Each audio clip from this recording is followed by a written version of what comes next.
variable should start with the character. You cannot start variable with any digits. It must be started with the character. Let me give one example, example number 4, where you must know that identifiers should not start with the integer. It should have started with the integer, with any kind of digit. It has to be started with the character. Look, for example, if I have 5 Celsius equals to 20, when I take its print of 5 Celsius, it returns syntax error. Look, as I mentioned, that identifier must be started with the character, not with the integer. Here, this identifier, a variable, has been started with the digit, with the integer.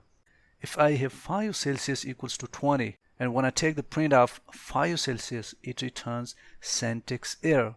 It has to be started with the character, If you take its print, it will give the syntax error. So I can say that this is wrong. It is not the correct way. But what if I have Celsius equals to 20? Now, if I take its print, it returns 20. Look, this time I don't have an integer here. It has been started with the character Celsius. So Celsius is the name of the variable. It is the identifier.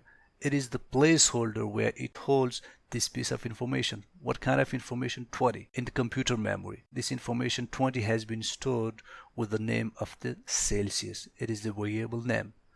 When I take its print of Celsius, it returns 20. 20 is the information. So I can access this 20 by calling this variable name. So this is the correct way. It has to be started with the character, not with a digit. I repeat it.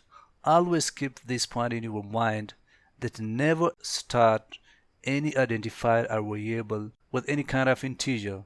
There shouldn't be any digit. It has to be started with any kind of character, but not any digit.